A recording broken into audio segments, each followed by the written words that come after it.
Hey, welcome in, folks. This is Babbage&Nader. We're back here in the long dark, currently hanging out in Crumbling Highway, I believe. So we're at day 24, and we are currently in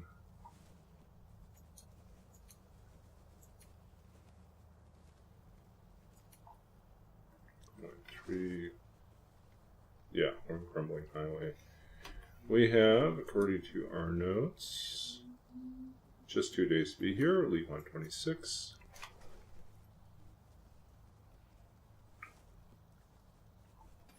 Hey, let's do some work.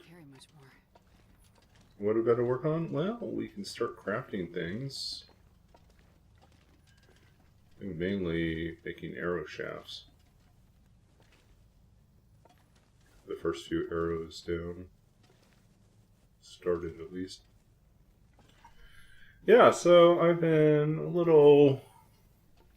this week has been a little bit sporadic. I haven't been able to consistently stream. Just busy with a lot of stuff with settling into this new place and getting things lined up. So what's new? I was able to get a comfy chair. My comfy chair from Wayfair arrived, and I was able to assemble that. So I have one chair in the living room, and I have my office chair for gaming. And I have a bed. Furniture-wise, we're still pretty low on things. I am currently wrestling with what do I want to do? Oh, yeah.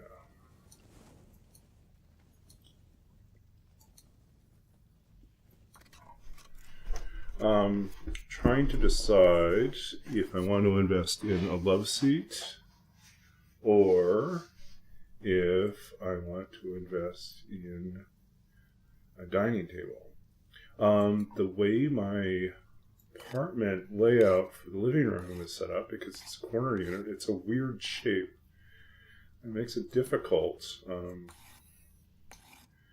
to figure out how to furnish.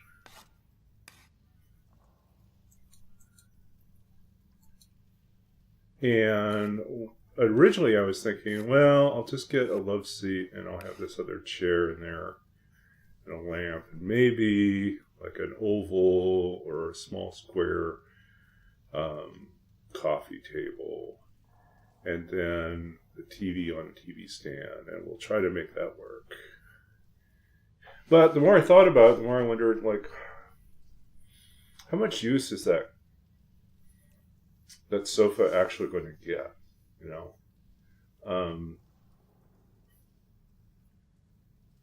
You want to come and hang out at my place.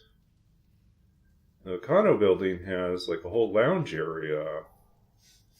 There's actually a number of different seating possibilities down there. And it was like, all that is free to use, and I don't have to buy bulky furniture. So then, what do I really want? Don't have a magic answer, but I am thinking about, it's like, what happens if I don't actually buy a sofa or a love seat? What if I bought like a dining table and just took my time on Facebook Marketplace to buy like a set of an inexpensive, end of the month, people rushing to get rid of things before they move, set of chairs. And then, so if I get a larger dining table that seats, let's say, six people comfortably, then I have the option of running D&D games from my own apartment, and not having to go out to another place. So I thought about that. This is like, but what happens when it's not game night? Then I just have this big, bulky dining table, like in the middle of the room, and no place really to lounge, So, yeah, I haven't decided what the best solution is here. part of it, I think, will depend on is the two different gaming groups. I have decided to run two separate D&D campaigns. So I have two different gaming groups. It will depend on, are they people that bring their own technology, like bulky technology? Are they all bringing laptops with them? Or are they gaming off their phones or tablets? If it's phones or tablets, then we don't need as much space, and it won't necessarily need to be like a set up at a coffee table. Need to have like plugins for everyone. Yeah. So that's what I'm thinking about. It's like, maybe we just commandeer the lounge on game nights. So.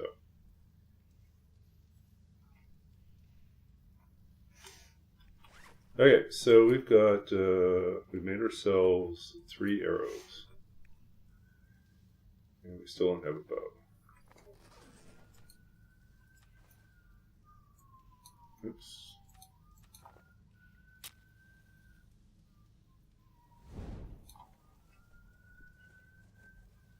Okay, so. But yeah, how's everyone else doing? Made it through the 2 weeks of work.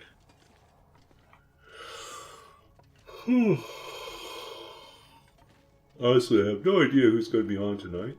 So, if anyone joins us, or if it's just going to be quiet here, just 1 or 2 lurkers. Either way is fine.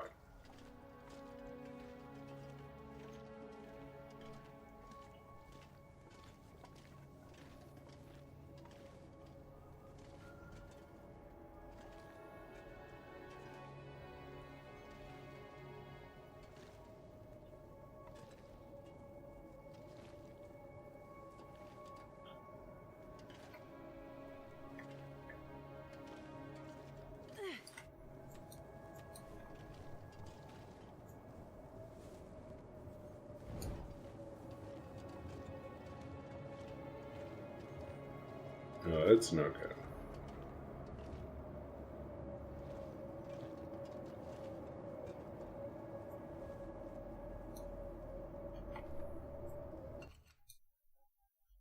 This pack is getting kind of heavy.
So one of the behind-the-scenes challenges I've been doing with this past week is I have 2 solid-state drives. Well, let's see. I have the boot drive, or the OS drive, with the system drive, separate, smaller. I think it's also solid-state, and that's like a was it MVIME? I can't remember what it is. But anyways, that one's like just sockets right into the motherboard. So that one's fine. And I have two solid state drives that are supposed to be the same make and model, that are plugged in through SATA cords. One of them works perfectly fine, no problems. The other one periodically loses information about what kind of device it is and then disconnects itself. And I thought initially it might be related to power. And then I thought it might be related to... well, I mean, there's a lot of different things that I was speculating and then reading up on. The answer is I have no idea what it is. But what I do know is that usually I've got about 20 minutes before that solid state drive decides to forget itself and disappear. Unless it's actively doing something. So I think there's some sort of firmware problem where, however it determines, hey, welcome in, streamers, raiders, 3 cats in a coat, it's been ages. I'm just talking about my woes of my gaming rig has 2 SATA connected solid state drives, and one of them, where I usually install my games, has been randomly disconnecting and disappearing from the system. So it's so bad that I actually moved my install for the Long Dark over to the other mostly empty solid state drive, so that I, even if the game drive disappears, I'll still be able to play, Long Dark. But yeah, so annoying. The more I look into it, the more I think it is just I think the sad bit of truth here is that I'll probably just have to replace it. Oh, there's 3 people on already? Which is something I really, given how much let's see, we are working on lately, I'm really not excited about it. But, hey, the good news is that I pretty much only play the Long Dark these days, so I don't need to have all the games installed and working. I just need the Long Dark to be working. So, I guess that's good news. Yeah, so I migrated the last of the stuff on that hard drive that was not, game install related over to the other mostly empty drive. And now I'm prepared for the eventual replacement of that hard drive. There's nothing that I need on it anymore. So if it dies, it dies. But yeah, so welcome in, folks. I'm Babbaginator, and I totally forgot to do the bio here and the challenge. We are back to doing our famous roll with it challenge. So we're just barely getting started. We're on day 24, I think, right now. And we have just finished crafting 3 arrows. So we've got some arrows. We're waiting for guts to cure, I think, and then we can craft a bow. Yeah, I think that's where we're at. Then we can go hunting with our 3 arrows.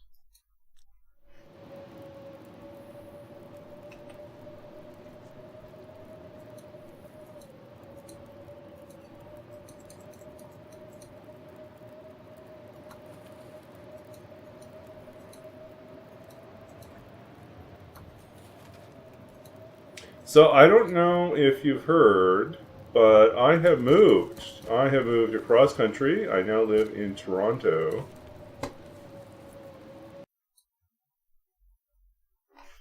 Yeah, so I now live in Toronto. I drove across country with my car load of stuff, and I made it to Toronto a couple weeks ago, I guess 3 weeks ago, and I arrived on the Sunday of the huge storm. So that was fun.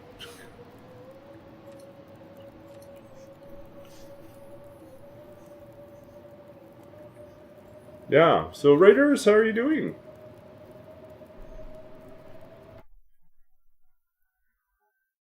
How is Long Dark treating you? Your cats?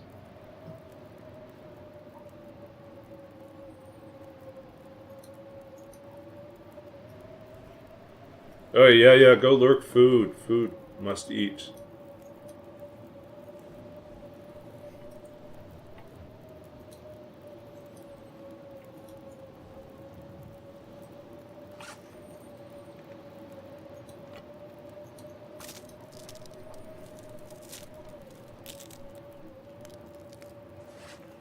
So yeah, those of you who are new to this channel, I am Babachinator. I am a writer.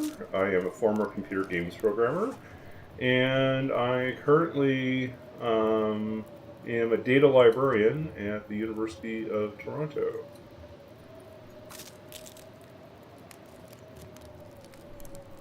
So,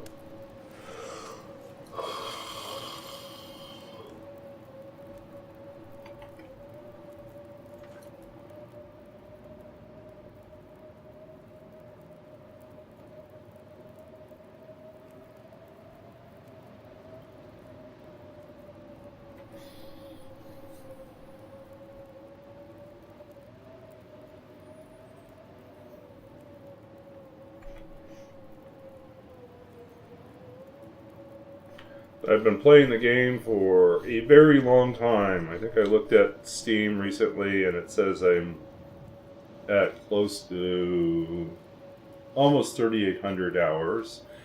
That's actually, I was just thinking about this. I might actually have 4,000 hours. We're pretty close to it because I keep forgetting that we accrued hours during the alpha and beta stages of the game, early access. And then all that progress was wiped during the full release. So all the hours we spent beforehand, gone. So hours in the game is probably higher. So maybe I don't think it's 4,000. Maybe it's like 3,900, but it's almost 4,000.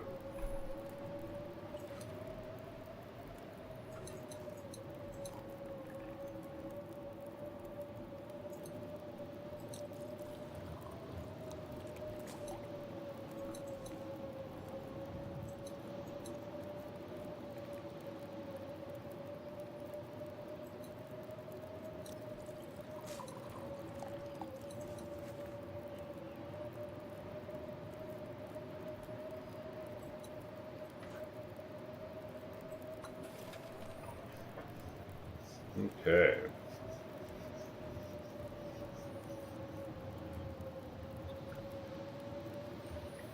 So, lurkers, what's the longest distance you've ever had to move for a job? I think this is the longest I've done. My father took the cake. He definitely moved the furthest for a job. His first degree was in teaching English second language linguistics, and so linguistics and then teaching English second language. And so he finished his degree in Vancouver, BC, and then his first job was in Dhahran, Saudi Arabia. So we all moved to Saudi Arabia for that job. And I was really very small. I don't remember anything about that. Not about the move. A few things about the other places, that we saw. And then we ended up in Taiwan for a bit. Yeah. So it was interesting. Where was I going with this? I don't know.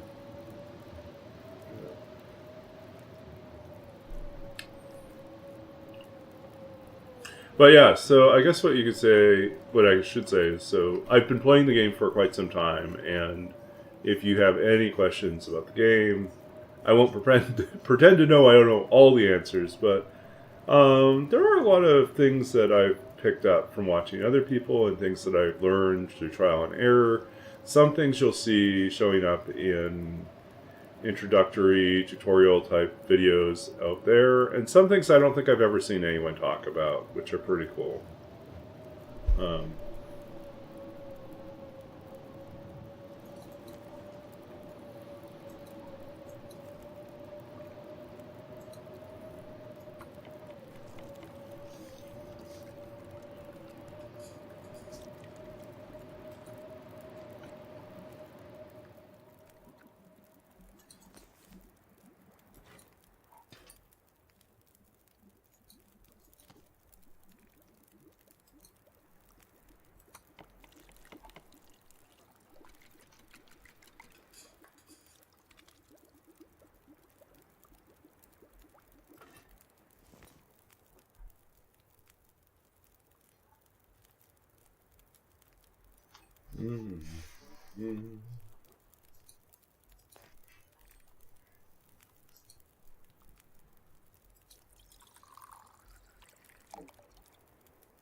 Yep, we got another round here.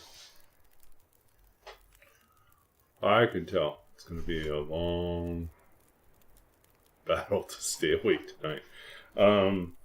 Tomorrow is a holiday, so I don't have to be up early. I tend to wake up early, but there's part of me that honestly just wants to go to bed and take a long sleep. So I think we'll push on for about another hour, and then we'll probably wrap up. So sometimes we do like 2 or even 3 hour long streams, but sometimes it's not.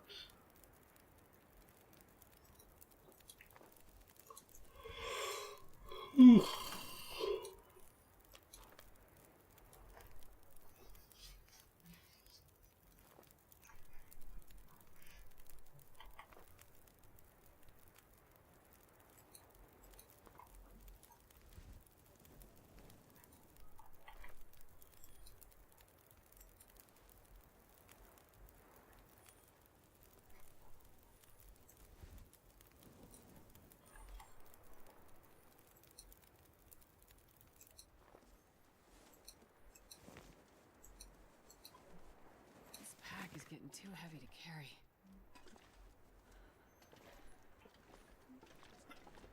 Nope, still light out.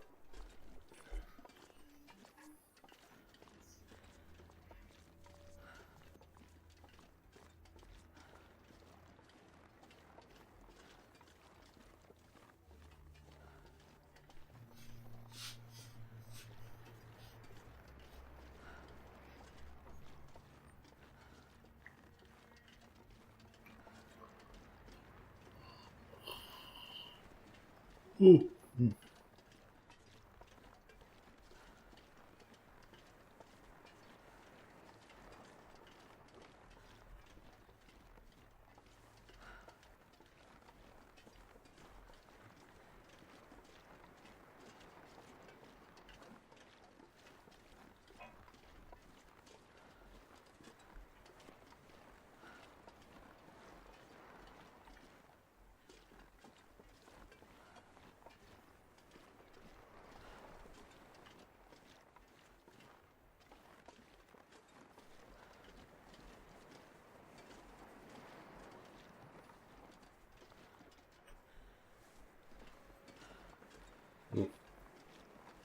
Why am I so sleepy today?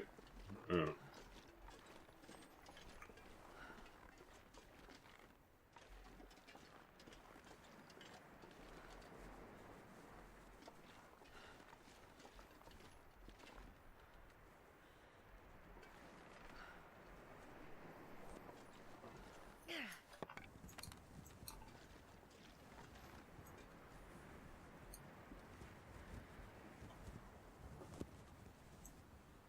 Sleepy. I might have to pause to go get some tea or something.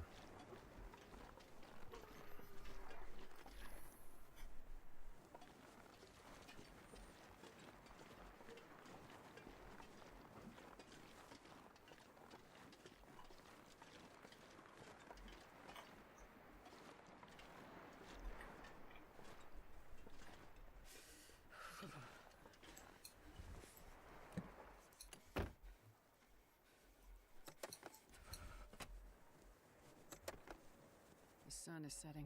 It's gonna get a lot colder soon. Okay, how are we doing for time? Still 24.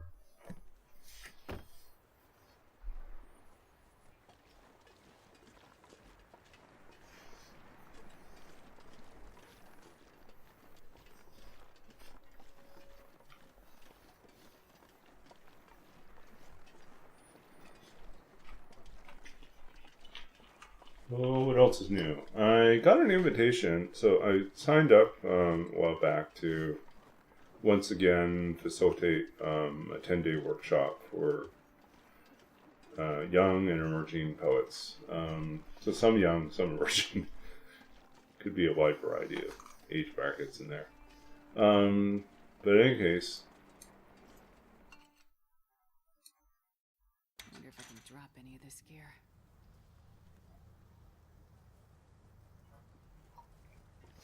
yeah, okay.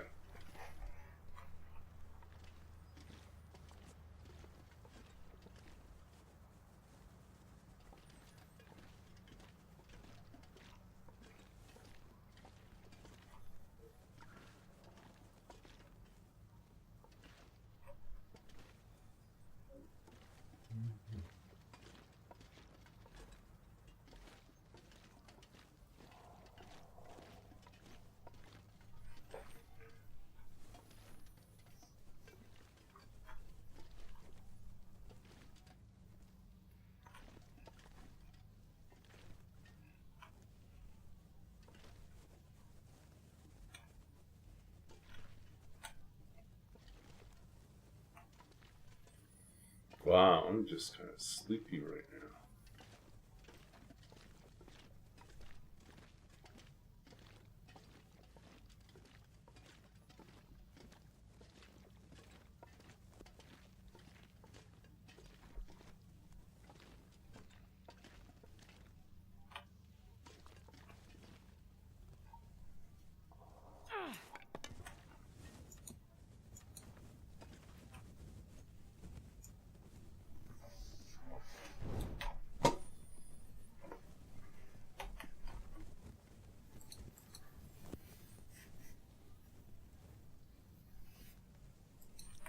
Okay. Yeah.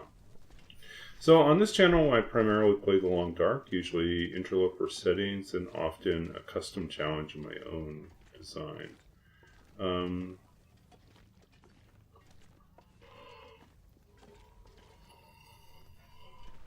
I've had some pretty fun longer runs.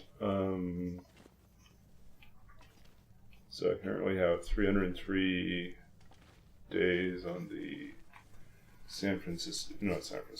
Las Vegas sugar pilot. I don't know what they call it, but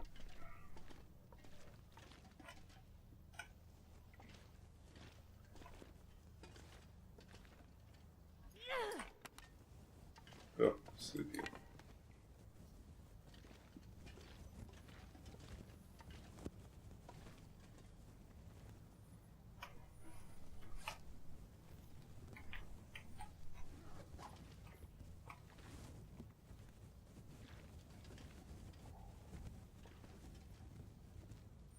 Hey Savory, good to see you.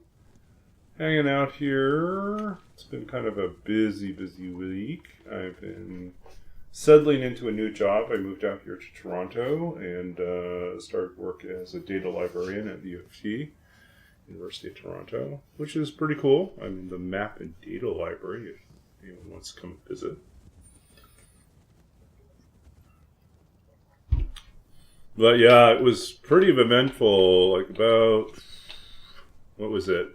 I had my interviews in middle of December.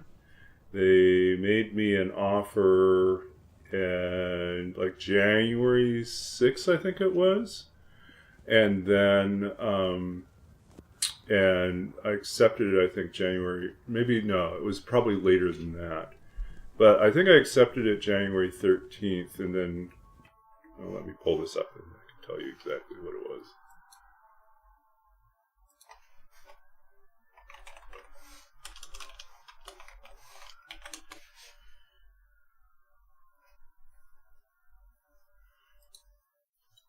So let's see here.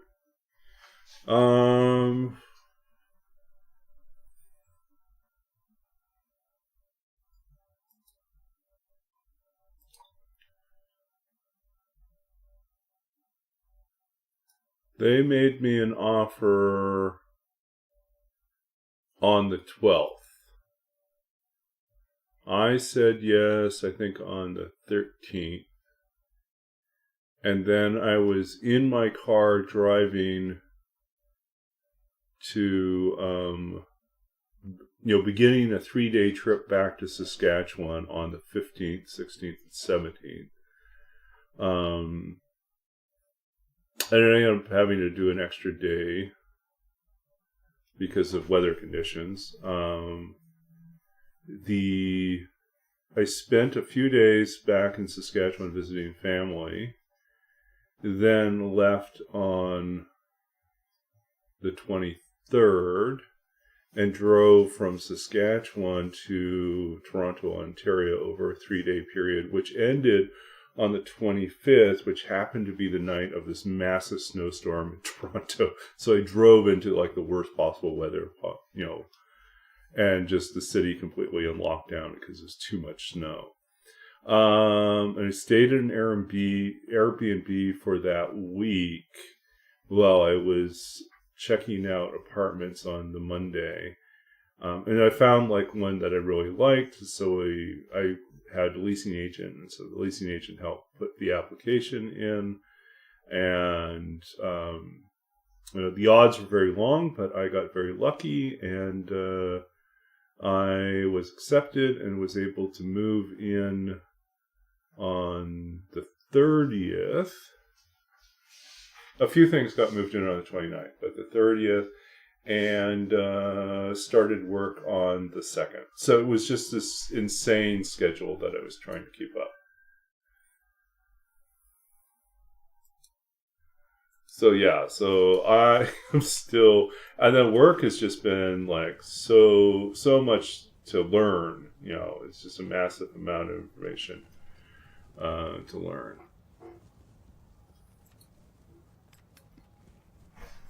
But yeah.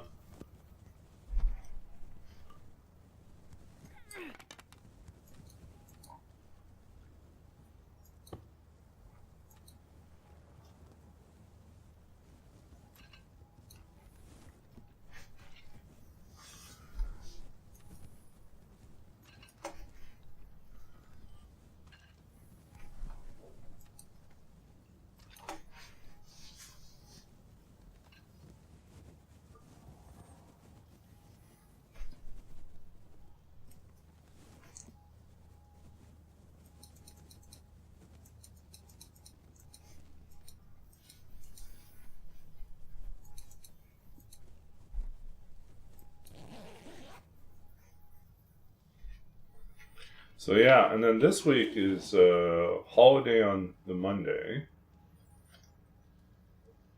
Lunar New Year on the Tuesday, I think.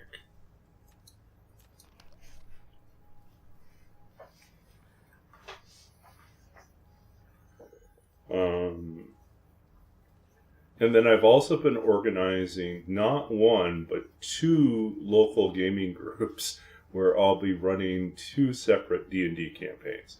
So yeah, it's been pretty busy.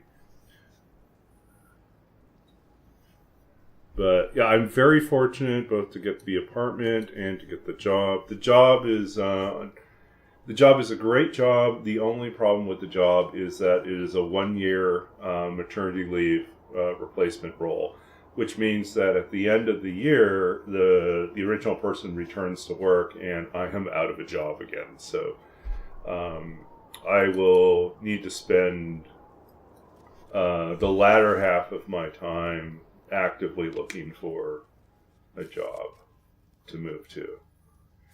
But there's lots of positions out here in Toronto. At least there's a lot of universities and a lot of libraries. So. And experience is going to be good. Bloody Cactus, so it's suit and tie and nose to grindstone. Well, thankfully, it's a very work casual environment. So yeah, the first day I kind of dressed up, and then after that, my boss just says, "Yeah, don't worry about it. It's very casual." Yeah, so you just dress for comfort, and most of our consultations are online or by email, and we hope we're in the middle of a renovation that should finish in May, but there's a part that's missing that has been delayed again, so we might not move into our new space until later in the summer. Yeah.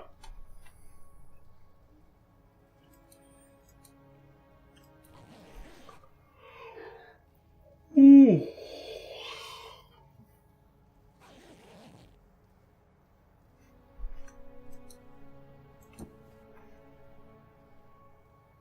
$71, $37. Where are we at? We are at 24. We're not quite at 25 yet.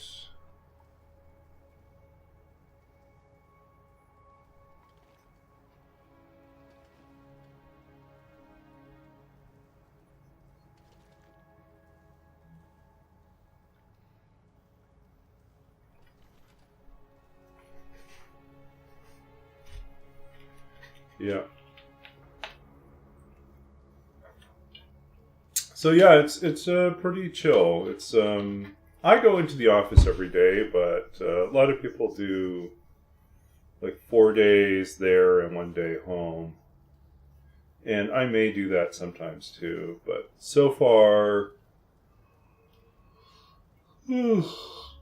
I feel like I need to get out of the apartment. I just came from a job where it was almost entirely work from home, and I was going stir crazy, and I do need social interaction with people, and I do need I'm not an extrovert, but I do need at least some sort of connection. So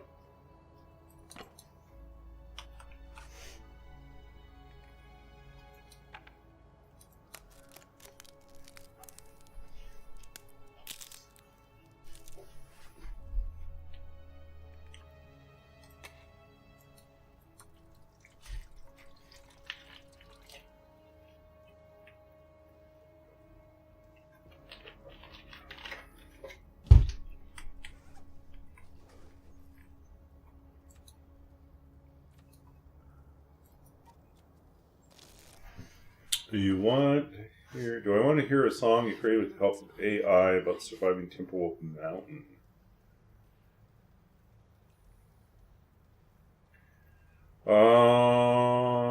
So what? You got a link to it, or do you have the lyrics, or how do you want to share that? Or you can just send me a message with it, and I can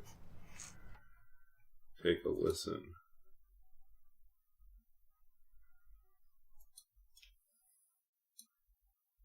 Okay. Yeah. Yeah. Well, you can whisper that to me, and then I'll check it out.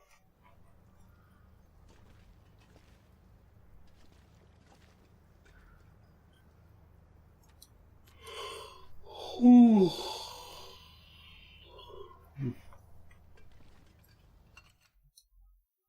not sure I can carry much more.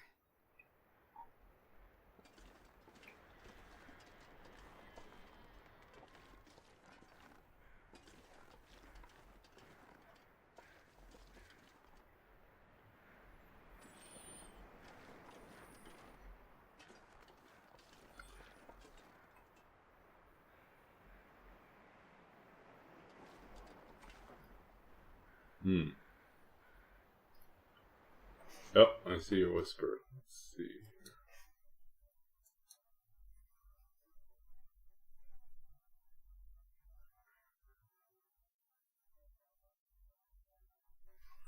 I'm just going to skim the lyrics here.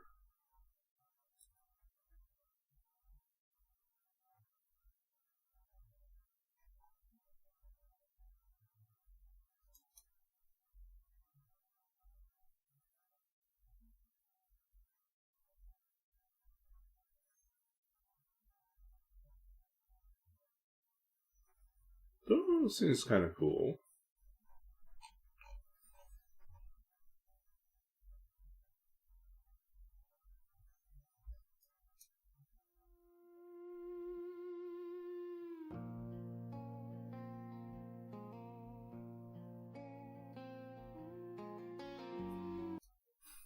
Okay. Has kind of the moody vibe to it. Yeah, I'll take a listen to it later, but yeah, I'll do that. So.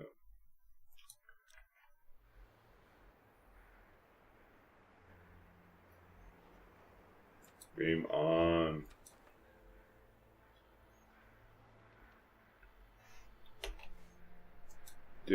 Still not day 25 yet. We should be almost there.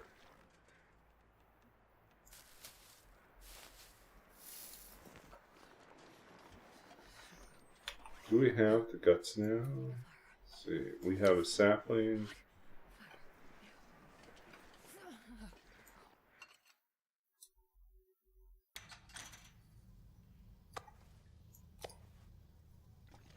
Oh, the guts are here. Okay, so this is our first round of guts in there. Still not done yet. You're not calling it a masterpiece? Yeah. This pack is getting heavy. Okay.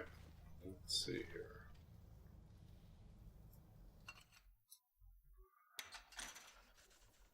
Oh, I remember what I was going to do. I was going to use this time to craft a couple things. Ooh.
I'm getting sleepy.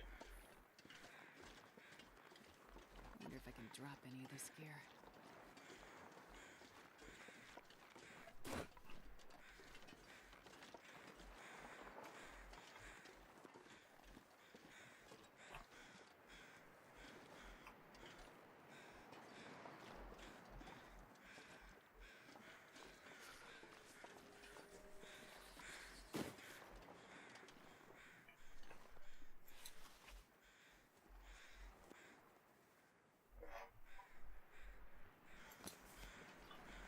I am getting so sleepy.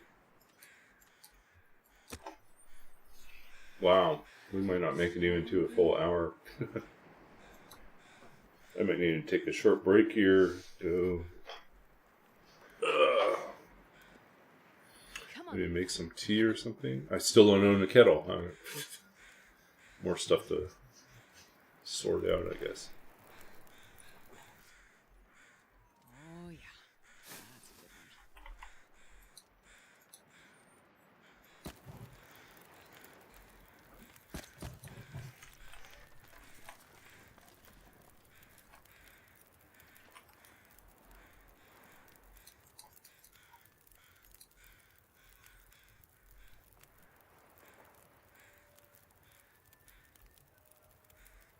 Okay, let's go ahead.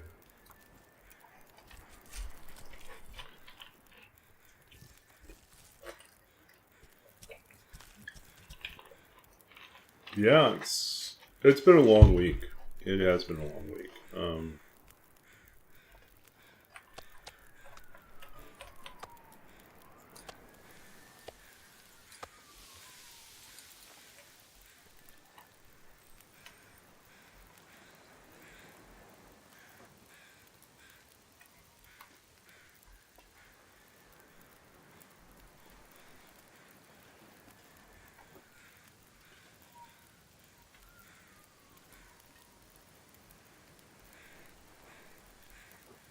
Okay. Sleepy. Okay, I'm going to take a short little rest here. I'll be back. Give me a chance to stretch a little bit. Should have wake up a little bit. But I'll be back in about 5 minutes.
Okay, back.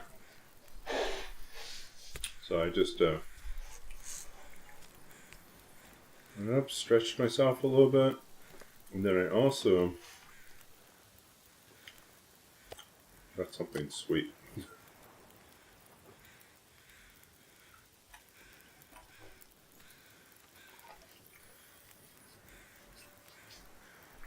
Which will probably temporarily wake me up, and then I'll be back to being sleepy again. But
okay, little tiny bit more alert, but Come on, little fire.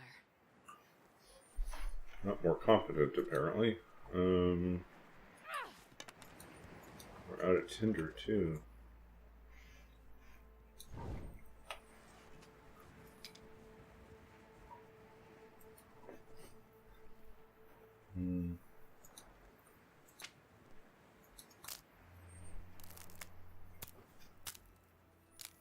You're gonna hop on game? Okay, you have good fun too. Thanks for dropping in. Bring your friends.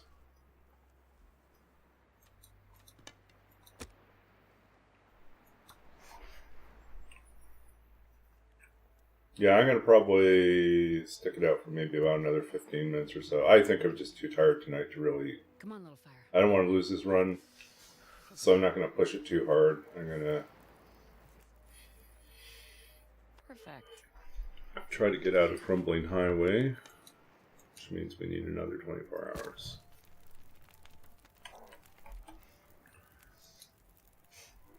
Yeah, so we're at 25. Leave on 26.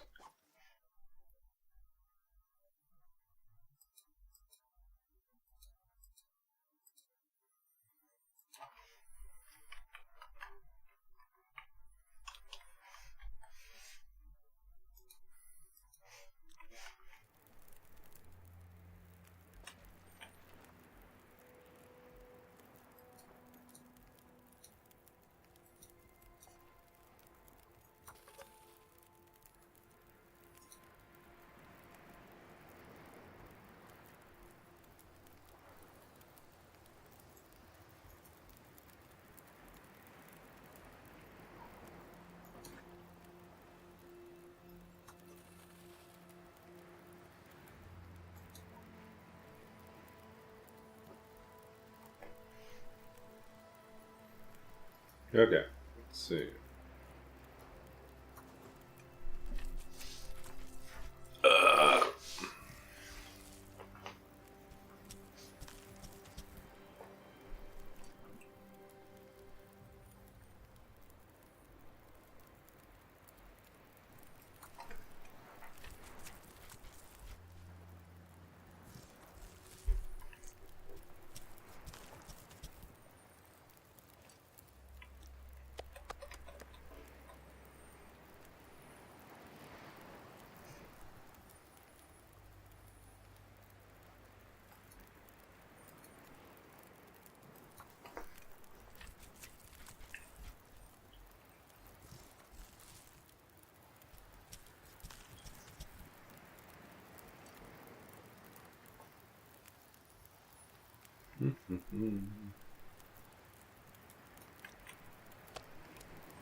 Okay, yeah, I'll keep an eye out for that.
No, and already we've got annoying people to ban.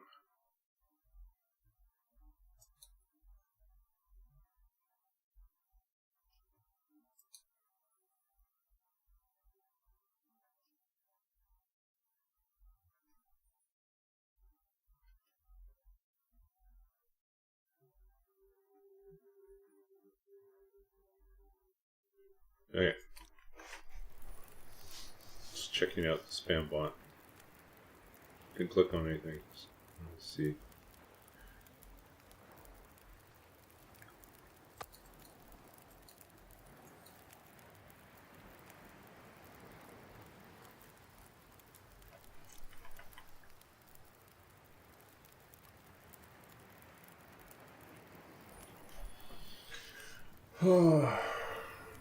Okay.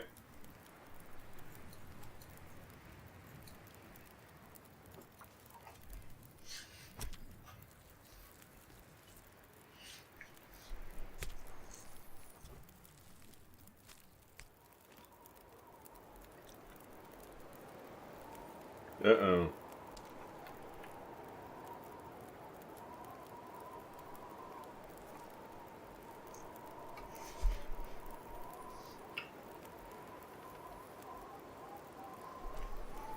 No, that's what I forgot to do. Oh, well.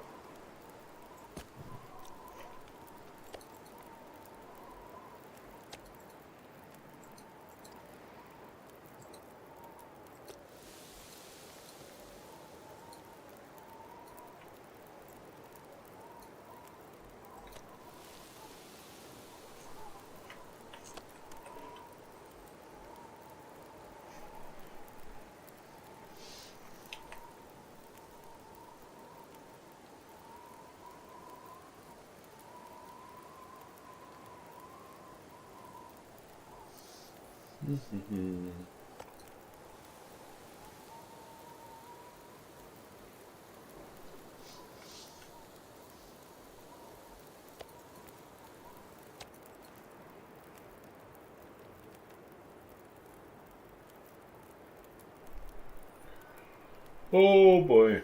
Yeah, I think I'm gonna have to call it early tonight. I'm just drifting already.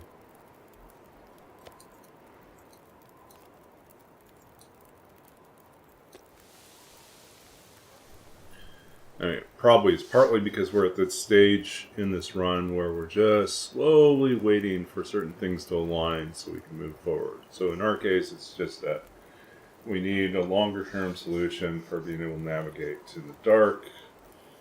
We want something that is expressive and reflects part of our character. We want, we want a lot of things like that. So right down within that, we can actually then also get access to,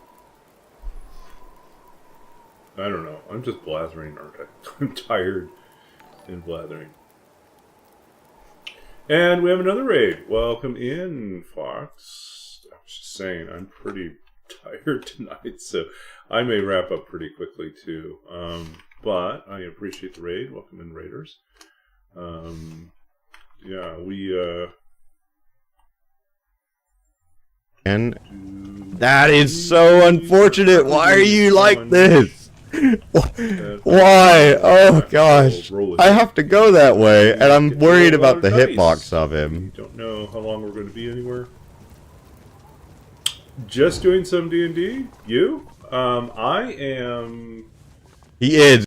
Starting, not this coming week, but the week after. I put out a call locally on Discord, like on one of the D&D Toronto Discord sites. And lo and behold, I got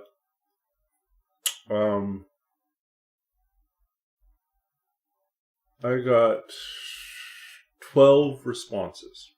I was like, I offered to run a game and I got 12 responses. And so I've decided I am going to bite the bullet and run 2 separate campaigns on different nights. 2 different groups. One with 5 people, the other one with 6 people, plus me as DM. Which has also introduced new logistical challenges about figuring out where to consistently hold game. I think based on my research, i.e. making a couple different visits at different times of the day and talking to one of the security folk here. But I think our building's lounge, there's a 4th floor lounge area for pool and ping pong. And I think they're generally meant for if you have a bunch of friends over that don't fit into your apartment, you can just use that space, which can be used for free, as opposed to the multi-purpose room, which is meant for parties, that you have to actually reserve and also have a significant deposit. So yeah, I think my building will probably work. I thought about doing it in my apartment, but I still haven't really furnished the living room, and I haven't decided what the best solution is for it. So I won't have the seating or the capacity for a few months, I think. So yeah, so it's 2 separate groups. I looked at an internet game cafe that does, it's primarily high-end, pro gaming stuff, but then they also have, a handful of rooms that are available for rent for board gamers and D&D players. It's very reasonable. It's $15 for 5 hours. But there's no outside food, so you have to order from their menu if you get hungry, which is not really... I talked to someone who'd been there recently. He said the food's okay, but not great, And so, it'll probably be overpriced, But that's $15 for 5 hours use of a room per person. So that's actually a really good deal. We looked at a few other options, and I don't think anything comes as close. The only thing that beats that would be any option that's free, right? So if I can just consistently, and as far as I can tell, my building, although we have a lot of apartments and condos in this building, people are very much keep to themselves types. And usually if they're here with a significant other, or they are on their own and the type of person to go out every night to restaurants or to hang out with other people at social venues. So the use of the lounge is actually, I think it will probably change in the summertime, because it also has a barbecue space. But right now it's underutilized, and so I think for the next few months I'll probably be fine taking over that space, or part of that space to use to run D&D. And there's a bathroom that is, outside of the lounge itself, but is available to those that need it. So that's good. And what's great about that too is it also means I'm not the one responsible for cleaning up the bathroom. after a whole bunch of people have come through, right? So.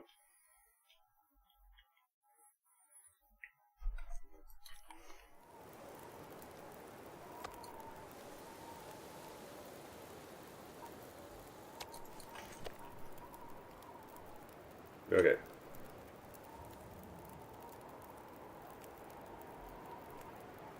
How do we want to do this? Do we want to wait for the storm to go?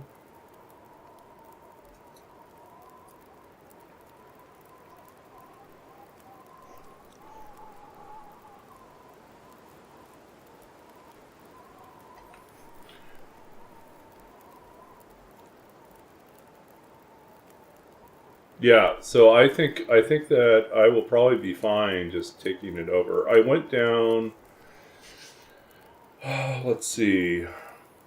I went and visited it at like 6:30 p.m. one time, and then 2 p.m. on another day, and then 7 p.m. tonight. And of all three visits, only once did I find someone else there, and they were reading a book.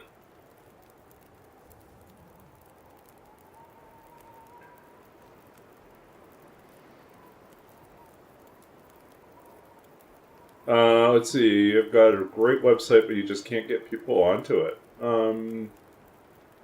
Yeah, I'm not certain these days what the best way to do that with. I know what I've been doing is like I find an existing like forum or Discord or Facebook group that's already probably going to encompass, it's already like related to the hobby, right? And it has local people in it.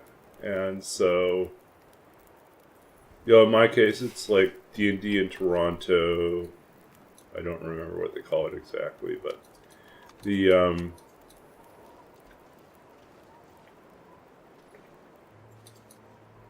it's basically people in the area that are looking to play.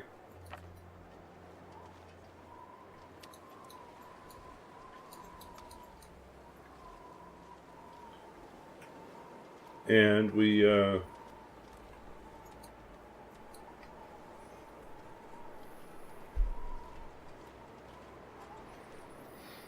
I just posted that I was new to the area and I was considering running a game, and I gave a very brief description.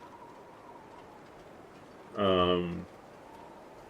talked a lot about community and other things that are away from. Oops. Tired, distracted. Yeah, so listening to me ramble because I'm very tired.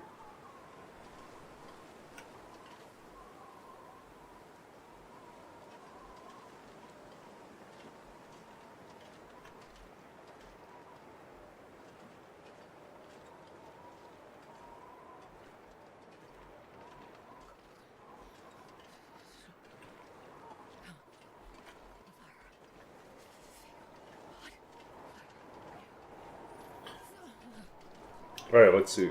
Focus again. Yeah, so I just I posted that I was interested in possibly running a game, and then I put up a Google form that allowed people to indicate, first name, pronouns, what kind of experience they've had with D&D, what's something that they really hope will happen or that they'll be able to accomplish, or like it would be cool to see this type of thing in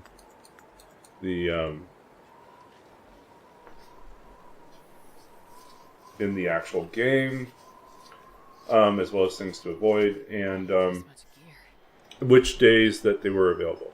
So key things like that. And so they filled out the form, and then based on their responses, I kind of tried to figure out roughly what the most likely configuration of groups was going to be. But before we did that, I scheduled a Zoom call, and so everyone that was considering joining the game, I had an opportunity to chat and have them introduce themselves and introduce, the reasons why they wanted to play and what they were looking for, what they were hoping to get out of it. And so we went through all this thing. It was like a multi-stage interview process. Most of them were very excited to play. I had only one person that requested to play, then proceeded to did not show up for the Zoom call until the extreme end, which was after we had already talked about like what people need in terms of lines, veils, boundaries, and proceeded to transgress some of those things already in their comments and make people feel very awkward. And then also kind of there were other things that they said that kind of made them sound like they were going to be a drama queen and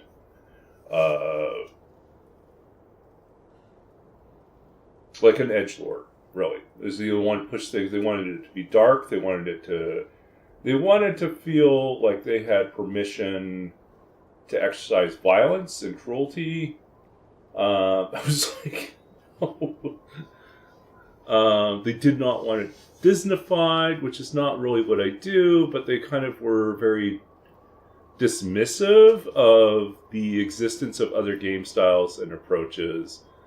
And so in the end, and then afterwards, one of the other participants who's now like player messaged me and said there was something about what this person had said and something in their profile on Discord that indicated they were kind of affiliated with like the hard, like alt-right. So they espoused like particular views that were incredibly offensive, and basically they targeted immigrants and they targeted, it was just a lot of hate. It was just a lot of hate. And so I kind of very vaguely said like, thanks for your interest, but I think that what you're looking to get out of the game and the play style and the game, the GM format that the approach that I'm taking for this upcoming game are not going to be compatible. And I wish you all the best as you look for another group. And they just railed on me in their response. And they like swore at me and they like insulted me on 3 different levels. And it was really, really, really like abusive. Yeah. And then I blocked them. Because it's like, I don't need this. So it was like, okay, I have no regrets about saying no to that. Yeah, I mean, they just wanted to bully. That's really what they wanted. They wanted to be center of attention. They wanted to bully and push the campaign in a particular direction. I was like, no, not having that. Sorry, no. It's like, no wonder you can't find a group. It's like, you gotta play well with... I'm not saying you all have to have the same political ideologies and beliefs. You just have to be able to sit at a table, listen to each other, and work together to have fun. And if you can't accept that as the fundamental social contract of the game, then you don't belong in the game. At least not the game that I'm running. If you find another group of people for whom the game is really just a vehicle to explore your fantasies of cruelty and violence, then that's the game that you want. But you don't need to insert yourself into someone else's game in order to do that against the wishes of the players and the DM.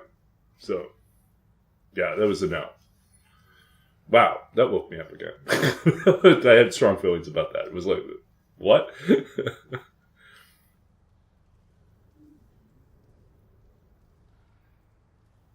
Exactly. It's like I'm inviting you into this space, and not just my space. It's a shared community space, and if you cannot think of yourself as a member of the community and invested in, that community aspect, then no, you're not here. Yeah. So yeah, that was kind of the. You know what? In all my years of running games and playing at games, I have never, ever had someone so abusive and so mean-spirited and so negative. It was so extreme. I had not expected that at all.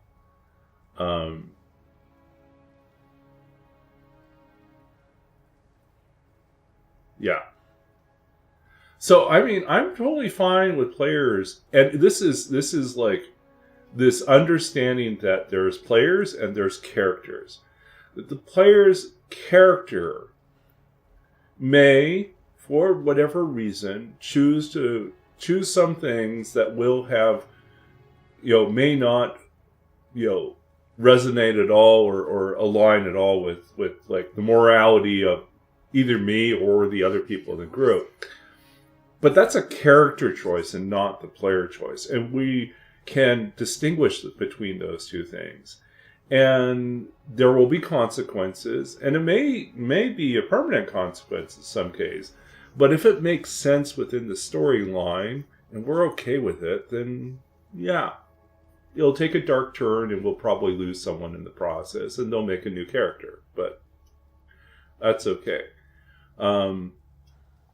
I'm not really encouraging of those type of character arcs. I'd rather have a character arc where someone might begin by battling some difficulties or internal struggles and then find that there is power in a group, that their weaknesses are ameliorated by having others around them, and that pulling together as a team allows them to accomplish things that would have overwhelmed them or consumed them otherwise.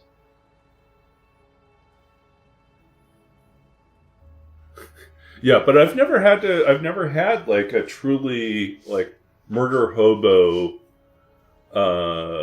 and that's it. Like in Murder Hobo, I played in games where there were other players that were tended towards that, right? But again, there was a difference between the player and the character. It wasn't the player bringing that level of negativity and into the play space, and there was like an agreement with that particular group. There was a lot more permission within that group to kind of go out in these other directions. It was an older group. It was a group where a lot of them had grown up with early editions of D&D and used to like absolute brutality in terms of how things got resolved, and that you were never really totally attached to your character because there was a good chance you might not see them survive the next encounter. Yeah, so I mean, that type of lethality in the early editions, I think, led to a sort of a different type of feel for the game. But today, a lot of people come to D&D wanting to invest in character and character arc and wanting to see growth and change or some sort of story unfold. Maybe it isn't always a happy story.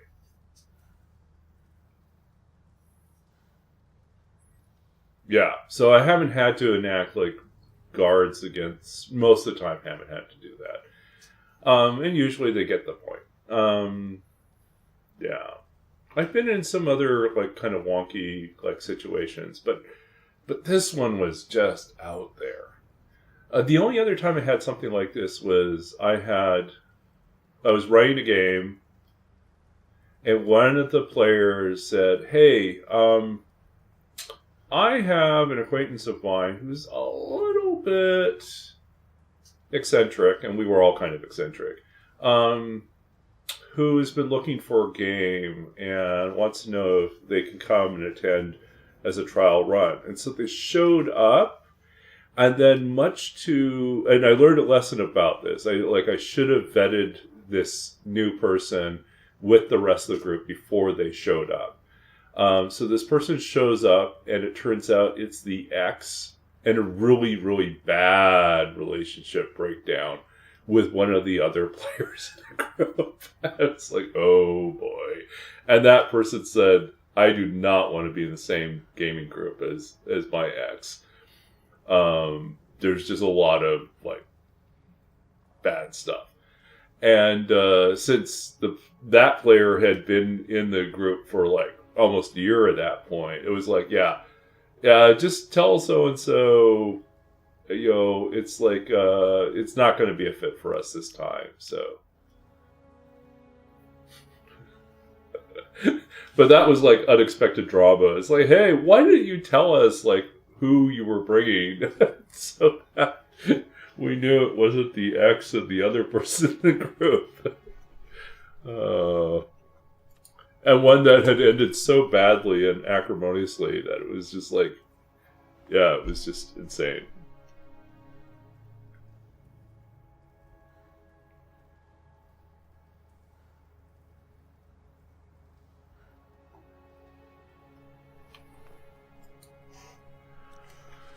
Okay, we are getting there.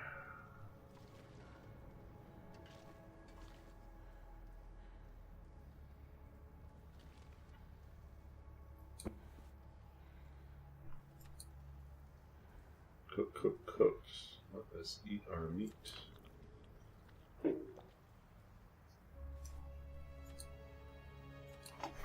So I was saying earlier, I'm still debating like how to finish furnishing my living room because, yeah, I guess the big news is I got a comfy chair for the living room. It's not like a huge chair, but it's comfortable, and I got a 32-inch TV for $30.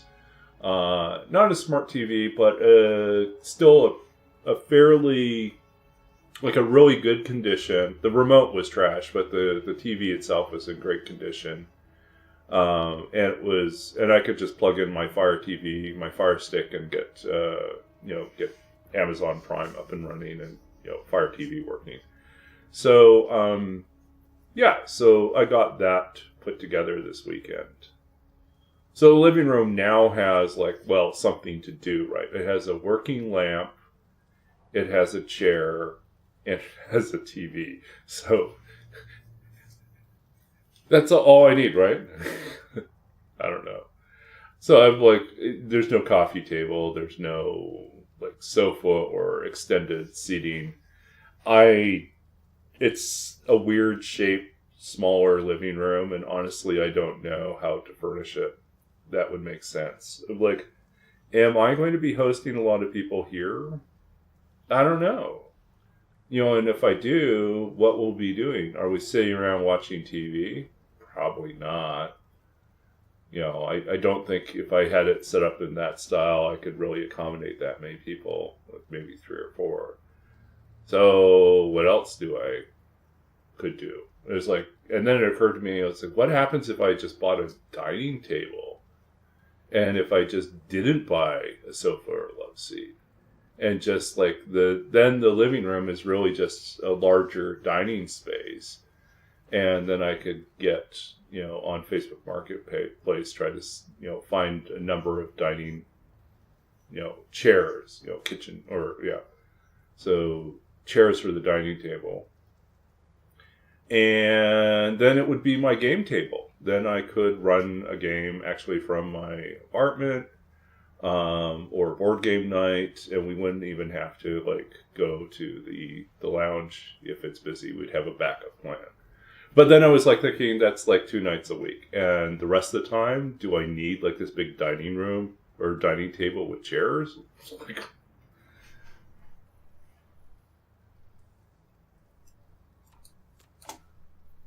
What happens the rest of the week? What if I do want to just kind of lounge around and watch TV, and there's this huge dining table in the way? So I don't know. Haven't decided. All I know is that At this point, I've already exceeded my setup funds that I would set up plan for moving here. So I really need to wait for my paycheck to come through at the end of the month, and then start planning next month to see what I can do with it. Because I still got to pay rent for next month.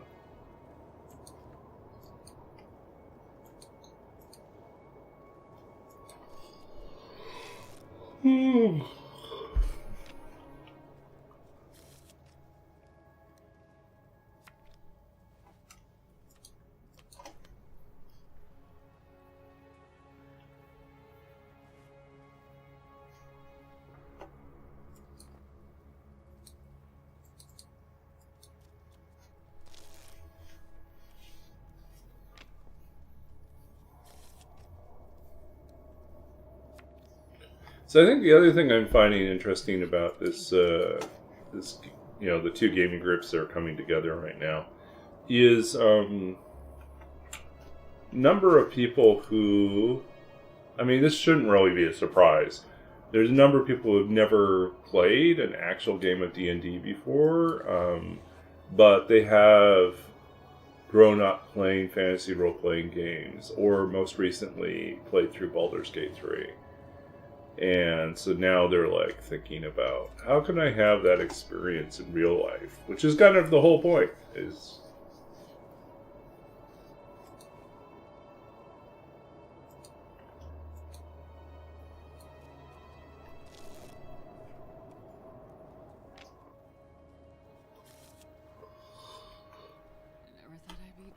Okay, where are we at? 26 days. We are officially at our 26-day mark.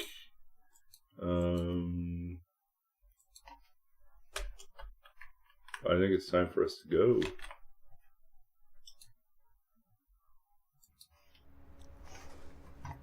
It's time for us to go.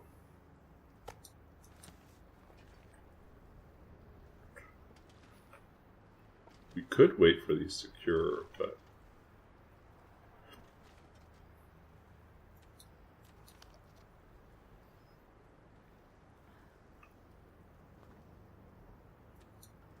does sound like there's some extra noise outside, so maybe we'll wait a little bit, see if the wind dies down.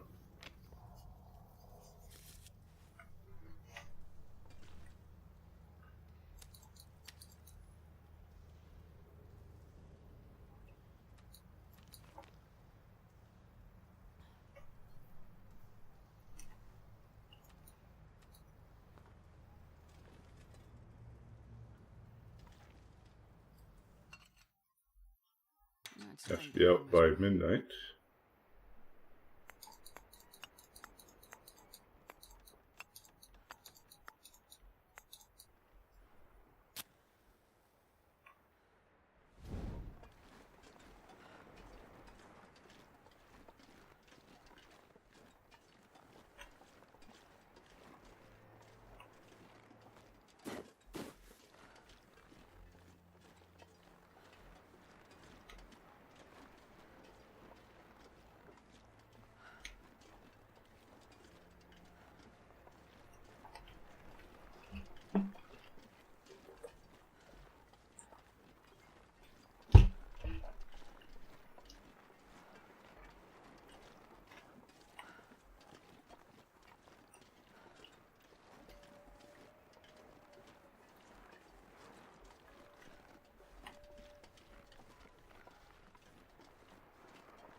Yeah, we're pretty smelly right now.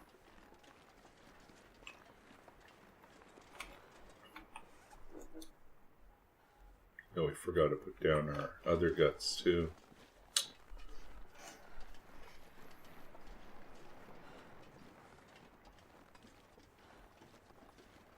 This pack is getting too heavy to carry.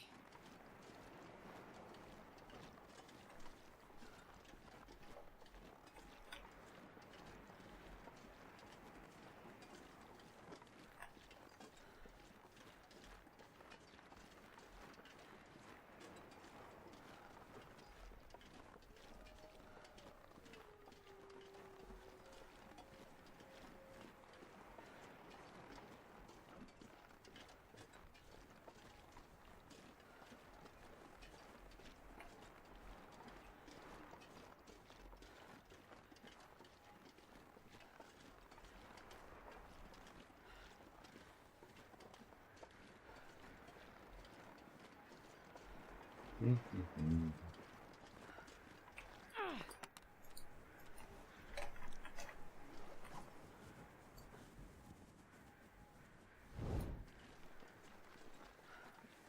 just do a little pop in here.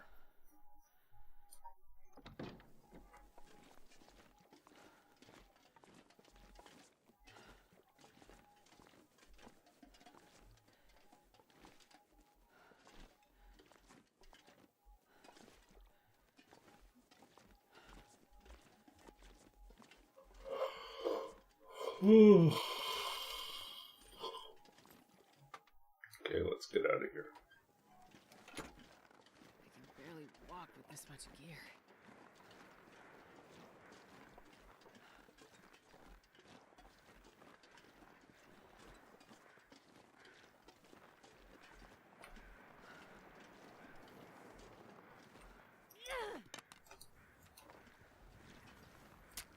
Ugh, missed it.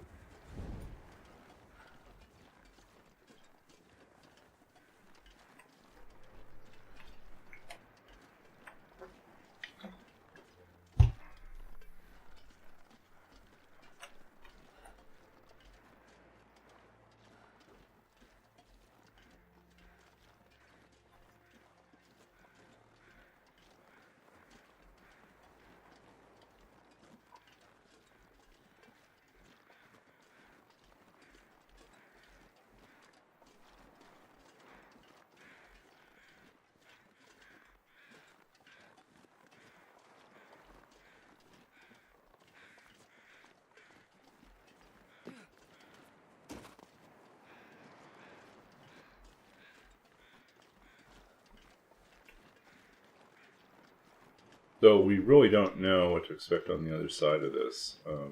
One, we have to roll, and two, whether or not there'll be a bear there.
Okay.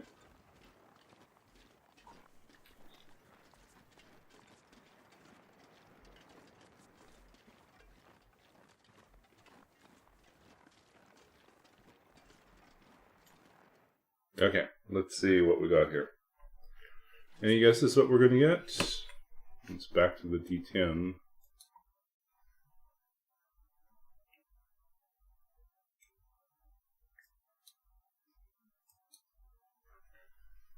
Okay. Oh, we got 1 day. We got 1 day to get in and out of here. That's going to be rough.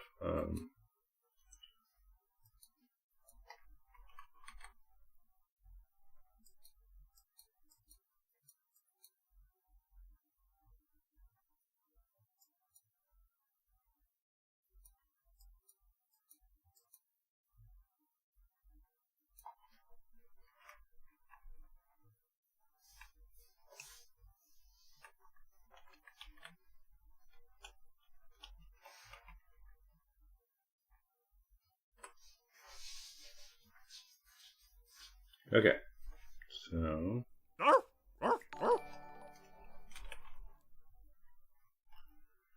Let's see. 0. We're doing coastal highway. 0 of 1. Gonna be fast. XCG 32. That's a lot of months. It is a lot of months. Okay. Let's see, and we also have this to go. We are on day 26, and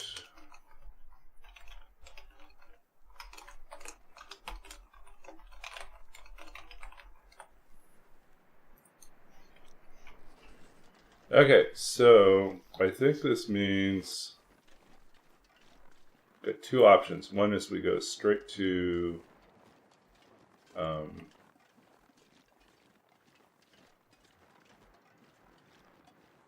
the Quonset.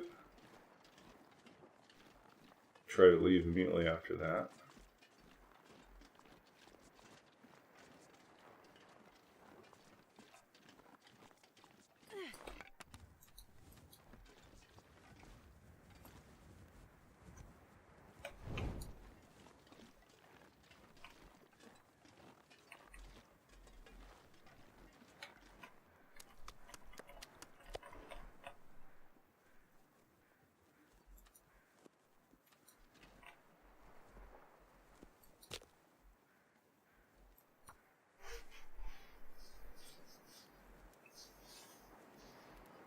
So let's see, e.g., what else were we talking about? So we've been talking about, like, I put up a post a few days back saying that I was recently moved to Vancouver and possibly interested in writing some D&D games, and I had so many people respond that I now ended up committing to 2 separate D&D campaigns on different nights of the week. So yeah, that's how my week's been going. So I'm excited, but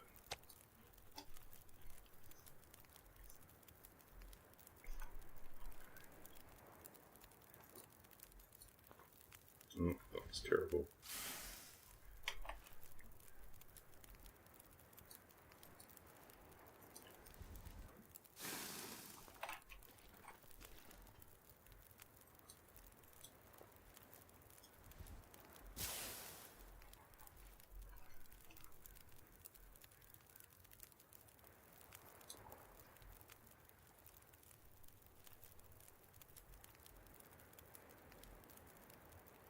Mm-hmm.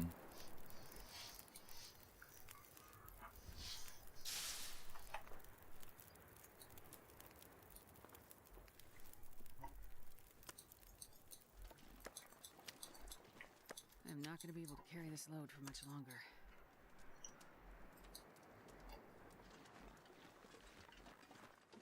Yep, there we go. This is important, very important. Look at all these saplings.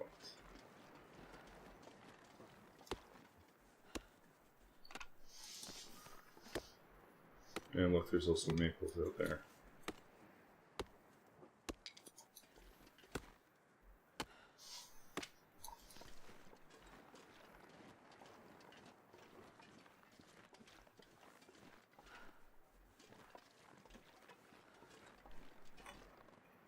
Okay.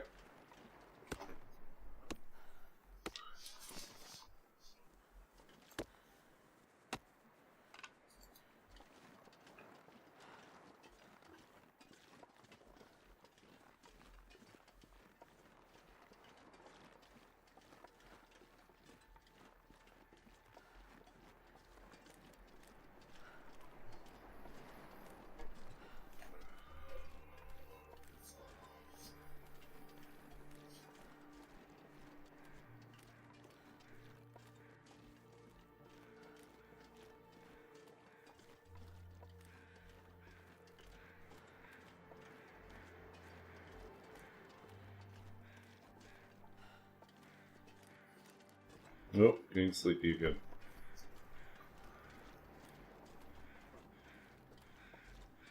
This fog is bad because we can't tell where the bear is.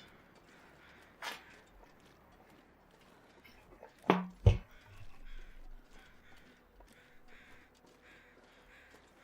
could eat anything.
Uh-oh, there's the bear.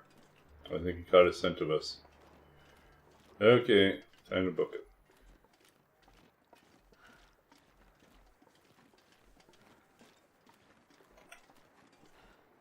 It's definitely coming for us.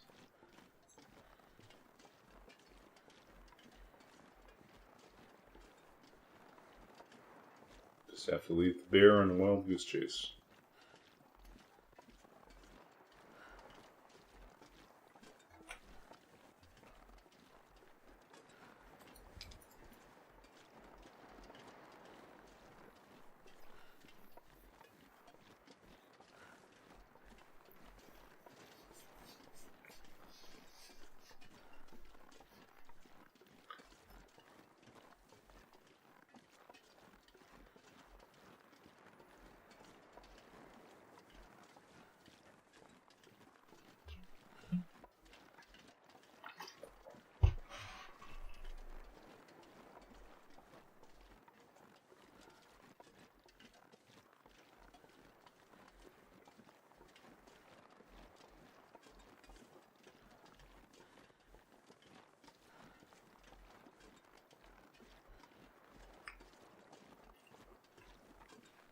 So I pitched like 6 different adventure hooks to them, and they are currently in the midst of deciding what they want to run, or which one they want to take.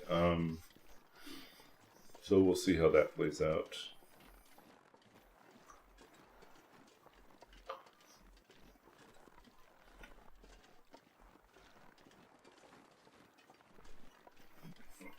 So originally we were going to try to start this week, but I think it's just going to make more sense for them to spend this week building characters, especially those of them that are new to the system, and ironing out a plan for where to host.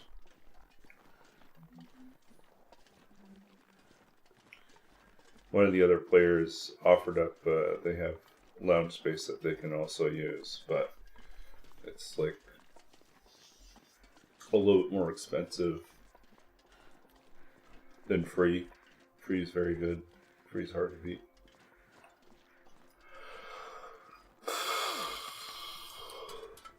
Nope, that's not what we want. We want this guy.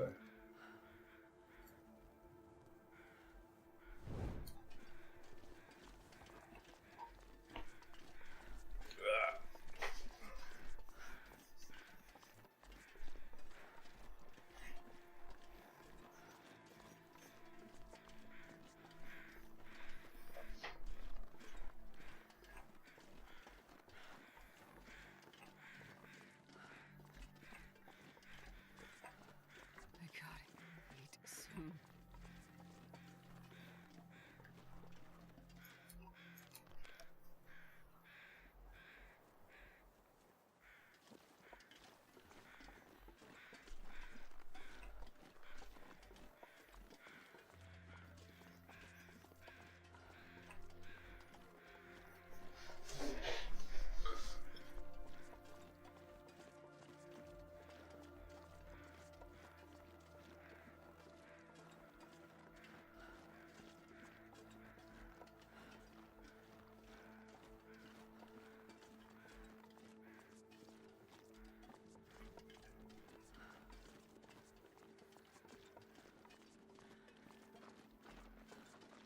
In the way.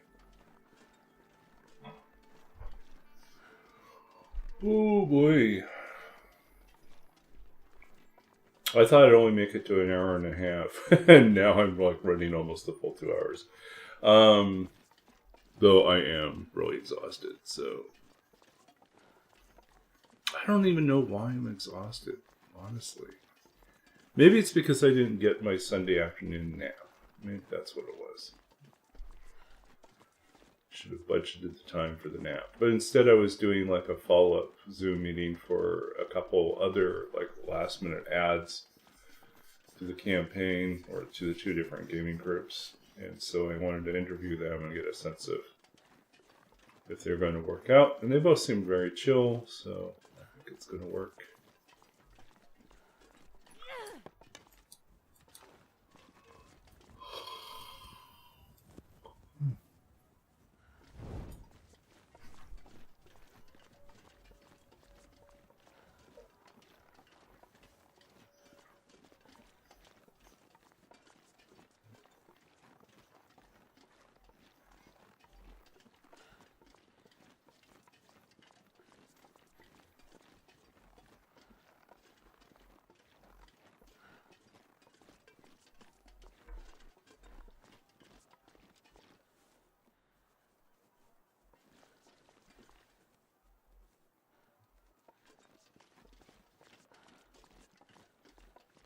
Okay, we're almost at the township. Once we get to the Quonset, we're done for the night.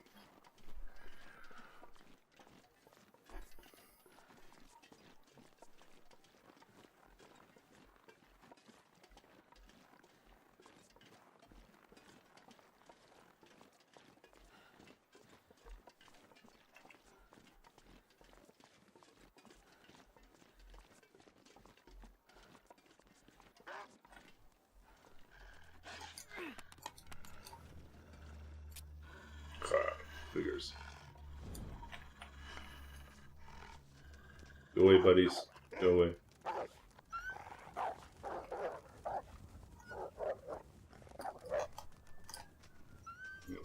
Try to freak me out there.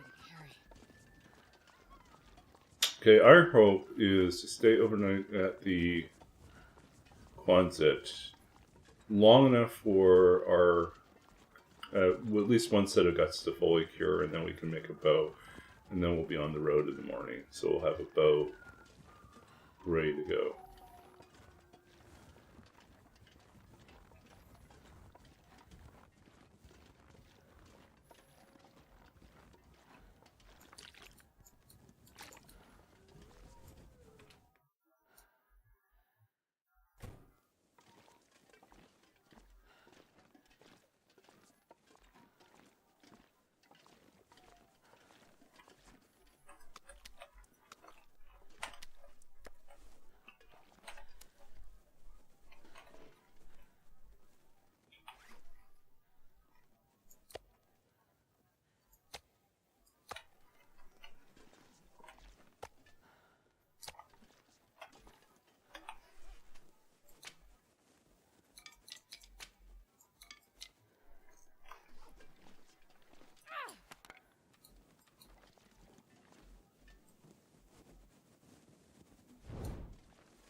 Wonder if I I'm can sleepy. any of this gear.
Okay, I think we're doing okay.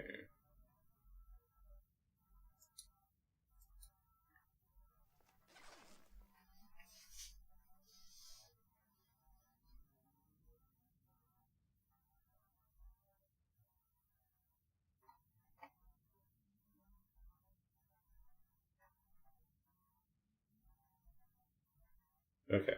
Alright, I'm getting sleepy.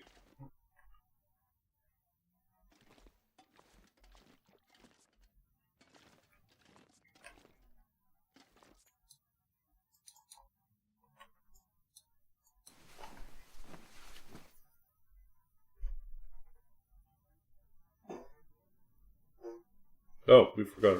Oh, we already rolled. Right. We have one day.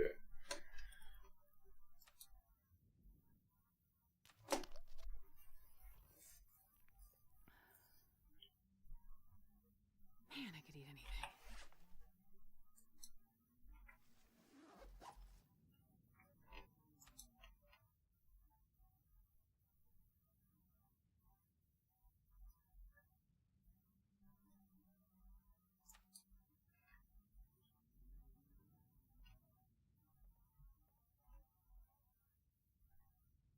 Okay. Sleepy. Time to get ready to bed, I think.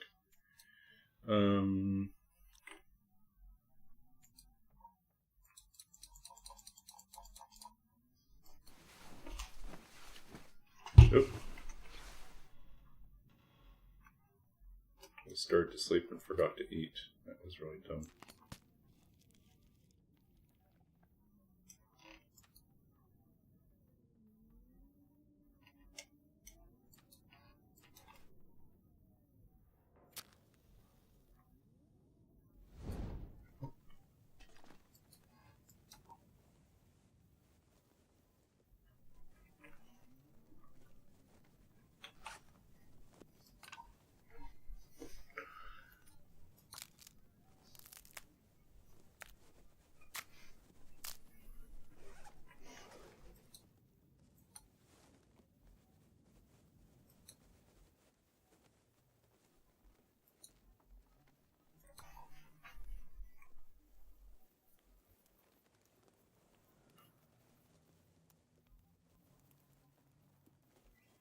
Come on, little fire.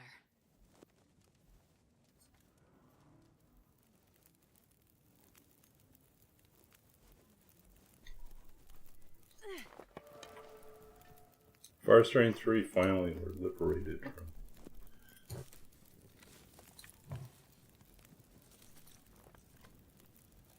It's terrible.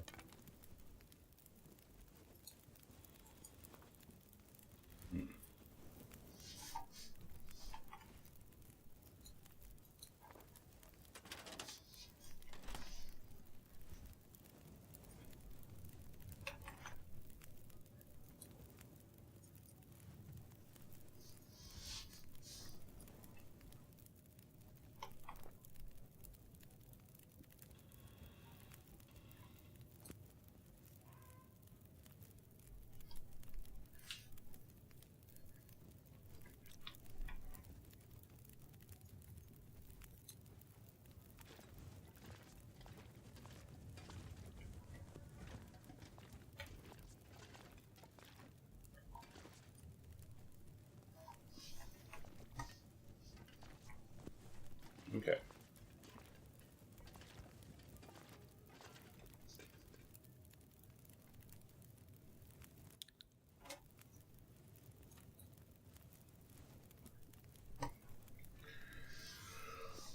Oh, I'm so tired.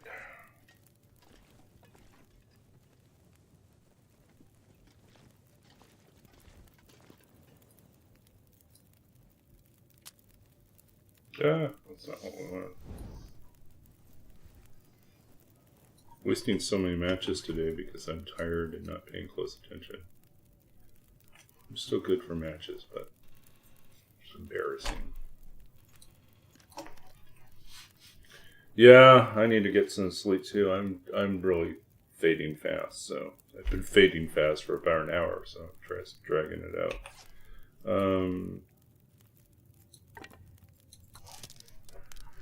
So yeah, thanks for coming in with the raid. Thanks for hanging out. Good luck with everything. Look at all these bad torches. Bad torch, bad torch. Meat trees? What you gonna do? What you gonna do when they come for you?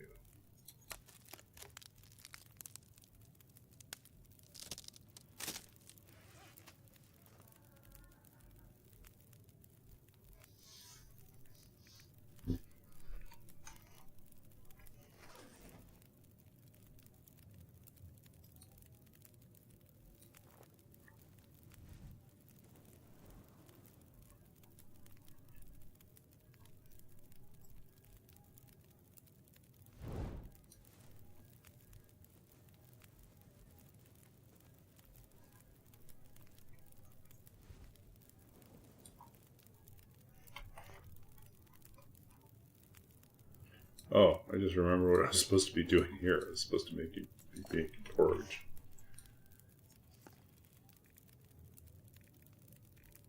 Nope, but we're out of porridge.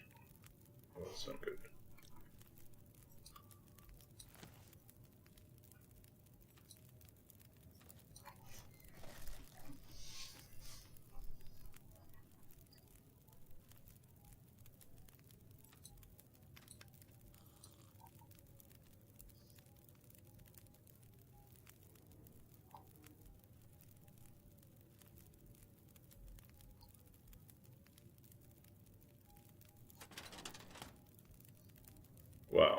really sleepy. Okay, folks.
I could eat anything right now.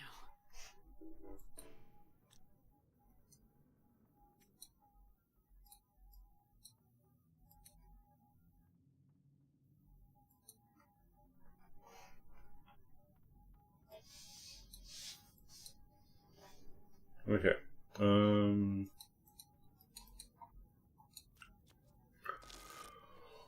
Ooh.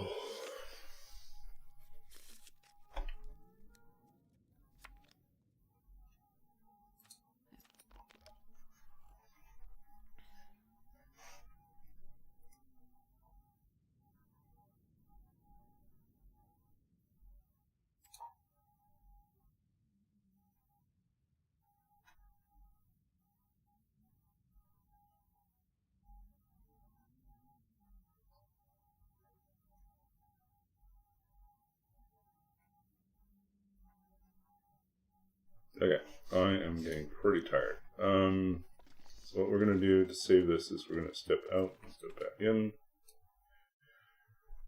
I'm not sure I can carry much more.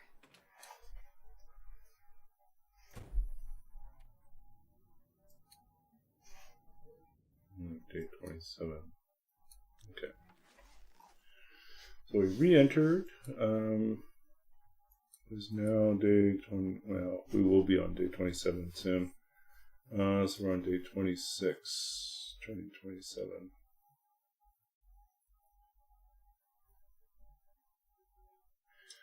Okay, so let's see. We're going to read.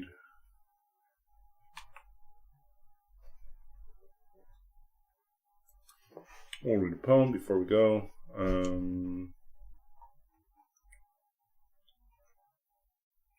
Choose her.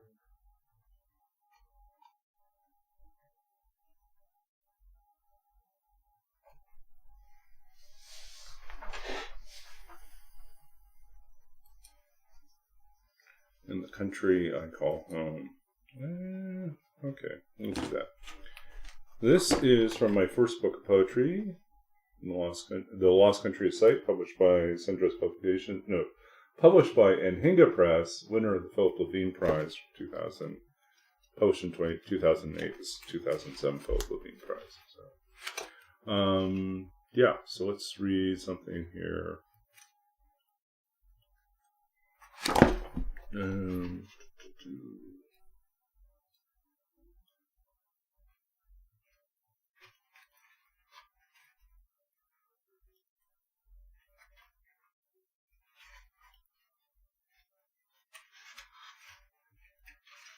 In the country that I call home. And it begins with a quote from Cuban poet Jose Marti, who spent at least part of his life in political exile.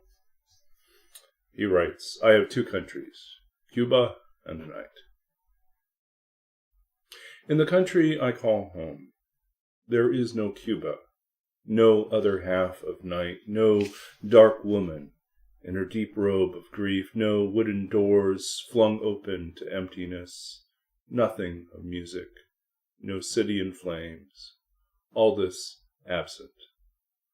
In me there are as many countries as names, as many versions of the world. If there is a country, it is a white-limbed tree, a wind-drifted plain of snow. It is a country buried, or a man holding a camera to his eye, or silence. If there is a country, there are two countries, a double exposure, the other world ghosting the first, the second full of dark-haired strangers, ink brown from charcoal pressed to stone, hard as raw rice. If there are two countries, a third always rises, life preserver on the waves, a ship without reference, anywhere, everywhere, a nation of one. If there are three, there must be a fourth. I will find it in your skin, hear it resonate in your bones, a ringing echo, something of sound. It will be small, almost a hut, a thatch roof shack in the wilderness, a hermitage for two, a boat in a river, almost a home. Okay. So, I mean, part of that poem was inspired by, so my own ancestry is mixed between Chinese, Scottish, and English. And even the Chinese is mixed between Taiwanese. So a branch of the family that was a long time in Taiwan, another older branch, well, actually both are pretty old families, in mainland China. So, so there's this sense of when you're mixed, you're one thing, many things, or nothing. And so this is a game that you always end up playing because people get confused about where you're from, and so you start trying to figure out how to explain where you're from. And so the poem kind of emerges out of like that meditation, but it's also inspired by something I learned in probably the hardest math class I ever took, which is called boundary value problems, multivariable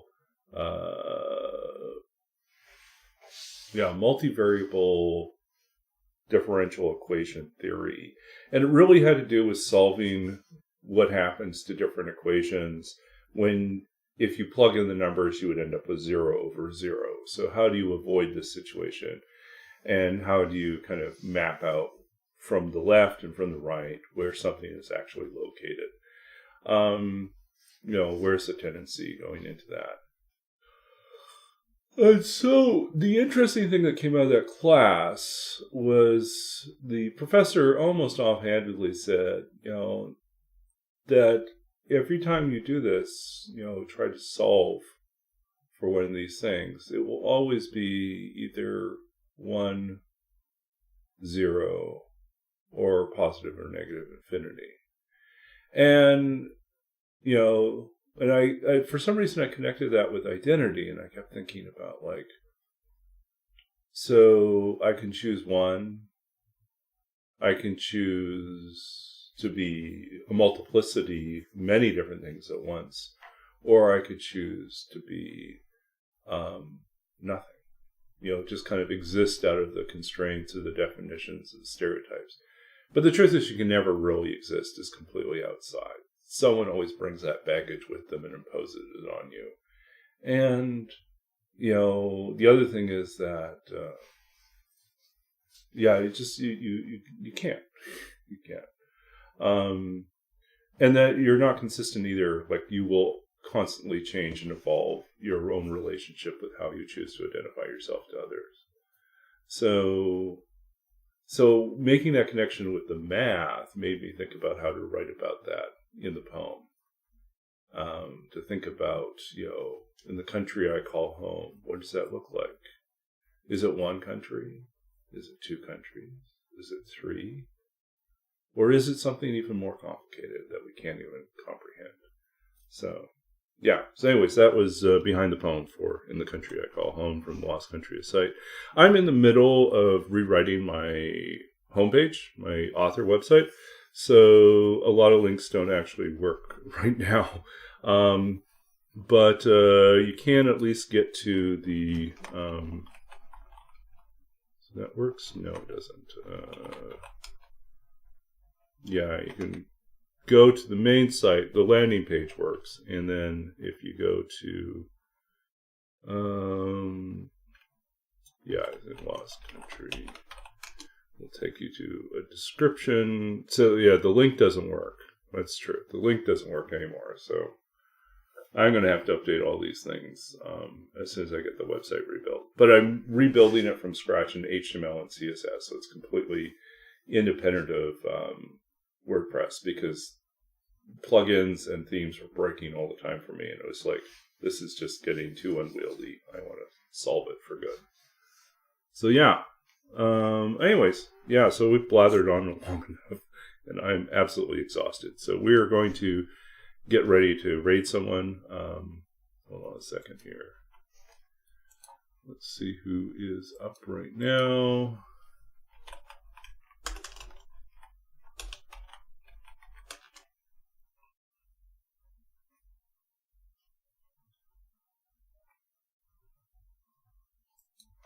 Yeah, we got a fair number of options here.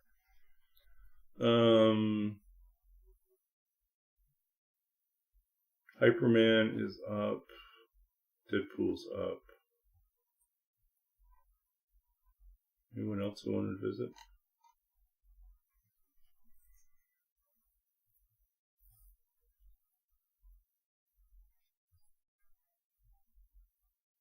Okay, let's visit Deadpool, who's doing Misery, which is exactly what you think it is. Absolutely miserable. Okay, and then I'm just going to raid and run because I am too tired to really focus.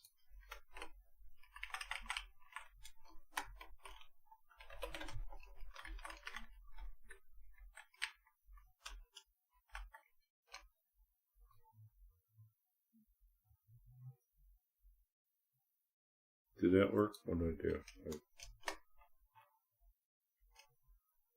Did I do it wrong? I did it wrong, didn't I?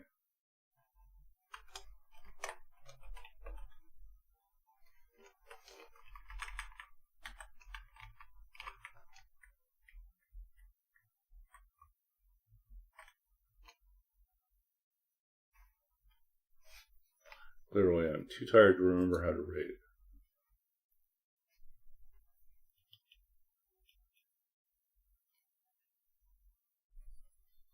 Okay.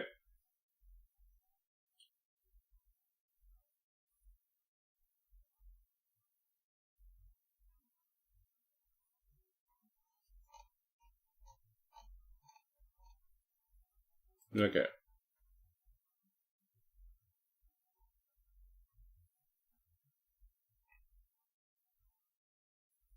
I don't know. For some reason, we can't rate. I'm gonna pop into. Looks like we're gonna pop into AV Octi. I don't know. It's 500 days in the drain. Anyways, very ambitious.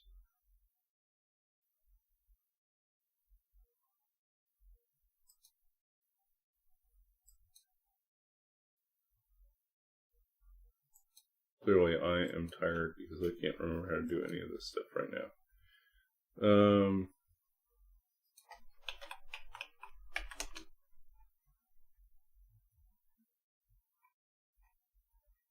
Okay, so we're getting ready to go. Oops. Why am I having such a hard time focusing?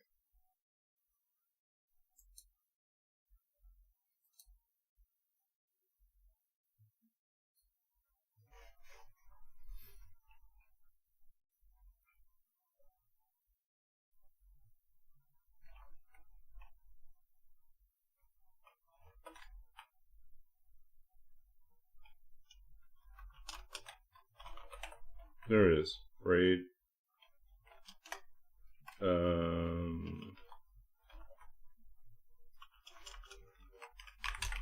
Okay. What a pain. Okay. Okay, so we're starting the raid. Thank you all for hanging out. I am tired. I need to go to bed. So this is going to be a quick raid and run.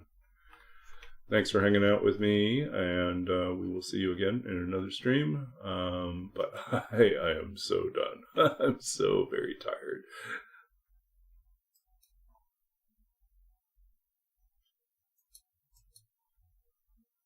Okay, so I think we got ready to raid. Let's go.